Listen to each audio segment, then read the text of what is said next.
கர்த்தருடைய பரிசுத்த நாமம் மகிமைப்படுவதாக. நீதிமொழிகள் 10ஆம் அதிகாரம் 24ஆம் வசனம். நீதிமான் விரும்புகிற காரியம் அவனுக்கு கொடுக்கப்படும் என்று ஞானியாகிய சாலமோன் எழுதுவதாக நாம் வாசிக்கிறோம். அதே வசனம் முந்தைய பகுதியை நாம் வாசித்து பார்ப்போமானால், துன்மார்க்கன் பயப்படும் காரியம் அவனுக்கு வந்து நேரிடும் என்று நாம் வாசிக்கிறோம்.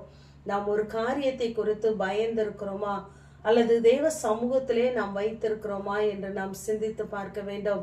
நம்முடைய காரியங்களை குறித்து நாம் பயப்படுவோமானால் நாம் தேவனையும் தேவனுடைய அன்பையும் விட்டு தூரமாய் இருக்கிறோம் என்று புரிந்து கொள்ள வேண்டும்.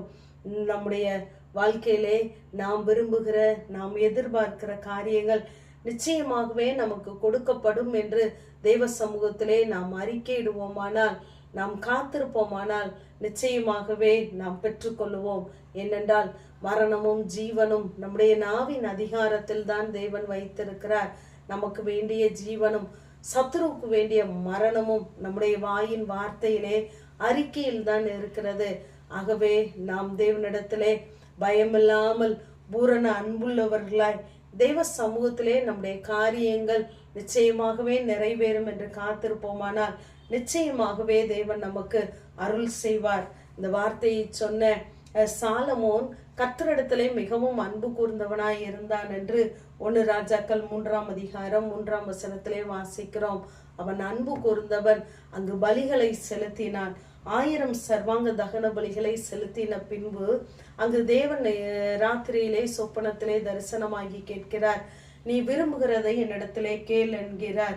இவனுக்கு குறை ஒன்றும் இல்லை, ஆனாலும் ஜனத்தை ஆளுவதற்கு ஏற்ற ஞானமுள்ள இருதயத்தை எனக்கு தாரும் என்று கேட்ட இந்த காரியம் தேவனுடைய பார்வைக்கு மிகுந்த தகுந்த விண்ணப்பமாக இருந்தது.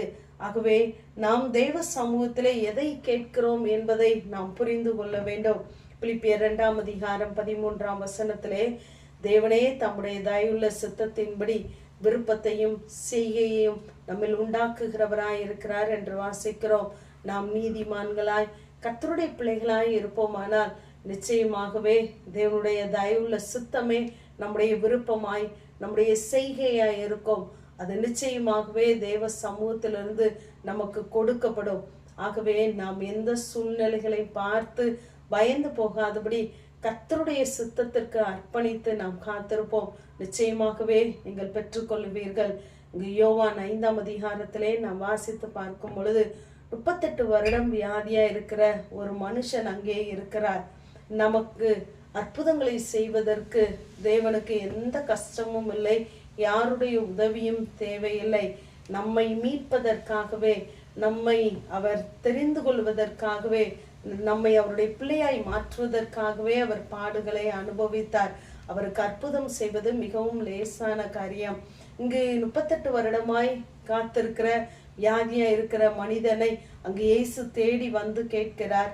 நீ விரும்புகிறாயா என்று கேட்கிறார்.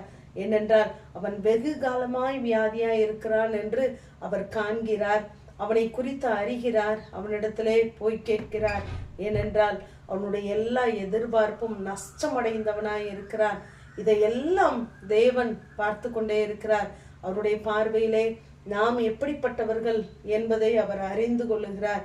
ஆகவேதான் எருசலேமுக்கு பண்டிகைக்காக போனவர் இவனை தேடி வந்து இவனிடத்திலே நீ சுஸ்தமாக வேண்டும் என்று விரும்புகிறாயா என்று அவனுடைய விருப்பத்தை கேட்கிறார். என்னால் உனக்கு சுகம் கொடுக்க முடியும் என்று அவன் விசுவாசிக்கிறானா, விரும்புகிறானா என்று அவனிடத்திலே எதிர்பார்க்கிறார். ஆகவே நம்முடைய வாழ்க்கையிலும் தேவன் நம்மிடத்திலே நாம் விரும்புகிறோமா, தேவ சமூகத்திலிருந்து காரியங்களை பெற்றுக்கொள்ள விரும்புகிறோமா என்று எதிர்பார்க்கிறார். தாவீது சொன்னது போல என் உயர் ஸ்தலங்களிலே என்னை நிறுத்துகிறார் என்று சொல்லி நமக்கு வேண்டிய ஆசீர்வாதங்கள் தேவ சமூகத்திலே இருக்கிறது. ஆகவே நாம் விரும்புகிற காரியம் தேவ சமூகத்திலிருந்தே நாம் பெற்று அனுபவிக்க வேண்டும் என்று நினைப்போமானால் தேவ சமூகத்திலே காத்திருங்கள். தேவன் நிச்சயமாகவே உங்களுக்கு அருள் செய்வார். ஆமேன். ஜெபம். பிதாவாகிய தேவனே, குமாரனாகிய இயேசு கிறிஸ்துவின் நாமத்தின் மூலமாய் உடைய சன்னிதானத்திலே வருகிறேன். கர்த்தரிடத்தில் மனமகிழ்ச்சியாயிரு. அவர் உன் இருதயத்தின் வேண்டுதல்களை உனக்கு அருள் செய்வார் என்ற வேத வார்த்தையின்படி கர்த்தாவே உடைய சமூகத்திலே நன்மைக்காய் காத்திருக்கிற பிள்ளைகளை உடைய நன்மையினாலே ஆசீர்வாதங்களினாலே நிரப்புவீராக. இயேசுவின் மூலம் ஜெபங்கேலும் எங்கள் நல்ல பிதாவே. ஆமேன்.